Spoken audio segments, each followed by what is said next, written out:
BFM Business. Innover pour le commerce, Rodolphe se démarque.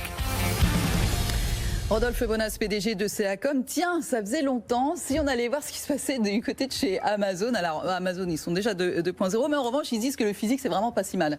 Oui, c'est pas si mal, figurez-vous, parce qu'ils nous présentent cette semaine à Los Angeles un magasin tout à fait exceptionnel qui s'appelle Amazon Fresh. Alors, vous allez me dire, Amazon Fresh, rien de nouveau. Parce mais que c'est ça, on a déjà entendu parler de ça. Bien sûr, c'est un service qui existe depuis 2016 et donc qui permettait et qui permet à un certain nombre de clients Prime d'être livrés en produits frais, en épicerie, à la maison. Eh bien, voici la version physique, la version carrelage Amazon Fresh. Alors, c'est 3200 mètres carrés.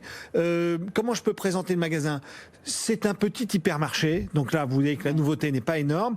À la différence d'Amazon Go, vous vous souvenez, où on ne pouvait accéder exclusivement avec l'application Amazon Go, et bien là vous pouvez rentrer comme dans un hypermarché normal, sauf que bien sûr si vous avez cette application, à l'intérieur du magasin et votre parcours client est un peu bien sûr augmenté quand on a l'application. Alors, je vais vous donner quelques exemples. Quand on a l'application Amazon Go, et bien à partir de ce moment-là, on peut bénéficier du caddie connecté. Alors là, caddie connecté pas mal fait parce que vous mettez les produits et on les voit qui apparaissent automatiquement, et aussi il fait balance, c'est-à-dire que quand vous prenez des produits frais, vous tapez uniquement, par exemple, c'est de la tomate ou des cerises, et à partir de ce moment-là, il vous dit combien ça coûte parce que il a pesé l'arrivée des tomates dans votre caddie. Petit inconvénient de ce caddie connecté magique, c'est qu'il est très petit et donc mécaniquement, on peut pas faire des grosses courses. C'est un peu idiot.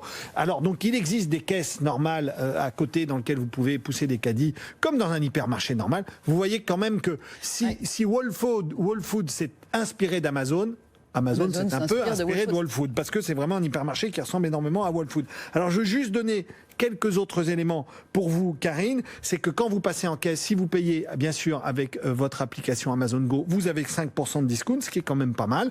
Et après, les produits, c'est des produits tout à fait classiques, avec un gros accélérateur sur le frais, la possibilité sur les plats préparés, bien évidemment, de pouvoir les commander à l'avance et directement vous allez les rechercher. Dernier point, il y a des bornes Alexa partout et donc vous pouvez converser pour savoir où sont les produits que vous cherchez. Donc Alexa vous parle pour vous dire c'est tel rayon, etc. Mais pas que, parce que si vous donnez par exemple un vin, et bien Alexa va vous dire quel plat il faut faire avec votre vin dans le magasin qui est choisi ici. Donc Amazon Fresh, allez-y voir. C'est pas encore ouvert officiellement, ça va ouvrir dans 2 semaines, mais à suivre. Oui, mais vous avez toujours un temps d'avance. Non, c'est bien, c'est qu'on sent qu'Amazon révolutionne les choses là pour le coup. Oui, là, je dois vous dire. Alors, je suis un peu sévère. Il y a quand même 670 mètres carrés d'entrepôt derrière, 100% automatisé. Oui, mais ça, ils savent parfaitement faire. Oui, mais qui n'est pas montré. Mais peut-être que la vraie innovation, elle est là. C'est celle qu'on ne voit pas. On verra à l'usage. Oui, on va voir à l'usage. Merci beaucoup, Rodolphe. À la semaine prochaine. À la semaine prochaine, Karine. BFM Business.